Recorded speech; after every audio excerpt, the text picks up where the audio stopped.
Hey there guys, Coach Tim with Revved Up Man, and I've got a message today that's a little bit different than what I typically share here at Revved Up Man.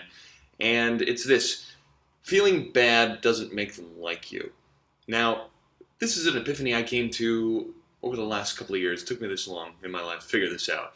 But my approach in life, anytime a loved one or somebody close to me was upset with me, was usually just to feel really guilty and really bad until they decided to, forgive me and come back and want to be nice again. So this was always sort of my approach and my philosophy in how to handle problems, as opposed to really understanding what the issue was, taking the time to talk it out with somebody, taking time to voice my own opinions about it, so that we could come on the same page and actually move forward in a more useful way. And I say this to you because if you're the type that has trouble speaking up for yourself, you like to tend to keep your problems to yourself. Maybe you grew up in a household like I did, where you were told, if you don't have anything nice to say, don't say anything at all.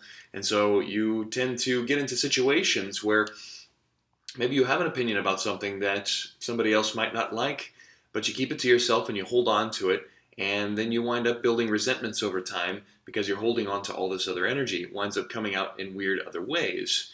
And you do this from the standpoint that you're trying to do a favor for the other people, at least in your head. It's like, look, I could have said that thing to you, but I didn't say it. And so, in that sense, I'm the better person.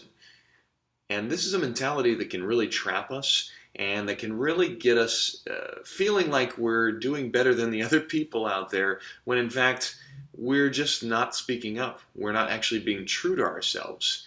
And in these situations, when we're getting into arguments with people that are close to us, it can be very scary to voice those opinions. We don't know how it's going to turn out. But a lot of the times, it turns out, in fact, most of the time, it turns out much better if we just take the time to speak up. Even if there's a little bit of difficulty in the beginning, we can't avoid that. And by just sitting around and holding on to it, feeling resentful, feeling bad, these things don't accomplish anything except drag our energy down and make everybody else around us miserable, because even if we're not saying anything, they can feel our energy.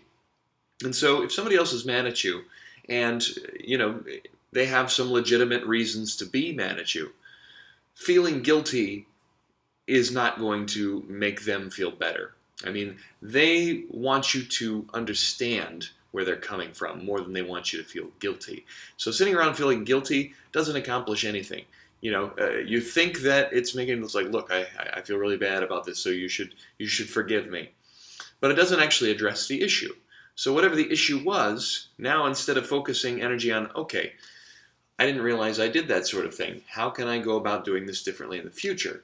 Instead, what you do is you focus on, I feel bad, I feel horrible, I feel crappy, I feel like crap, and you just beat yourself down and beat yourself up and sort of punish yourself on top of, the disappointment or disappointing your loved one in the first place. But because of that, you don't hear any of the insights that you could be having if you were to actually take time to look at the problem from an objective standpoint, realize, oh man, it's unfortunate. I wish I hadn't done that to make them feel this way. How can I change this? Or why did I do this in the first place? So feeling bad doesn't help with self-growth. And it certainly doesn't help us actually connect any better with the people that we're trying to connect with.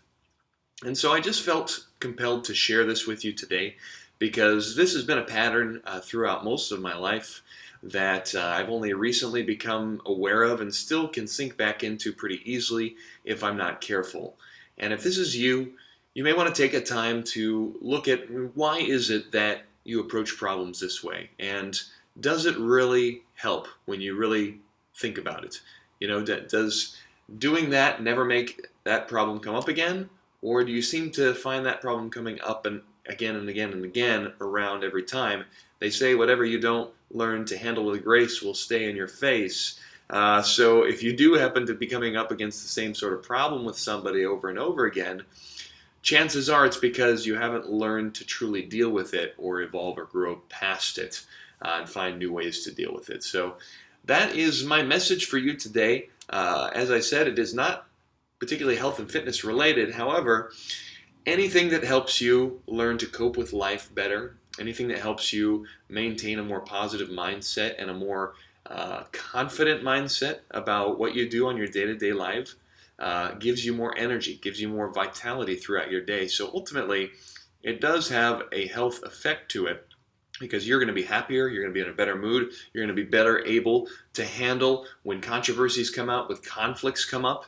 You won't be scared of these things, and you won't go into a depression cycle if anybody is to ever disagree with you or be upset with you. You'll accept it, you'll learn how to deal with it, and you'll move on. And so this, in the sense, is sort of where I'm going with this today, because it's not just about working out and getting in great shape and losing weight and eating right and all that sort of stuff. It's about how do you take care of what's going on up in this mind and what's going on here in your heart and emotionally for you, because it all goes together. You could have the best six-pack in the world, but if you're miserable, who gives a crap? So that is what I got for you guys today.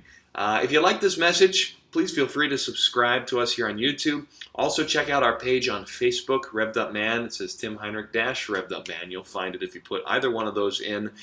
We do a lot more live videos there, starting to share more content there. And if you would like to join one of our next groups, we do a few different accountability groups if you're looking to get a little bit more honed in on the basic tenets of what it is to maintain a healthy lifestyle, a lot of which also comes down to your mindset, which is what we were just talking about. So you can check out all of those details at revvedupman.com. Thanks so much for watching, guys. Have yourselves a great weekend, and we will talk to you next time.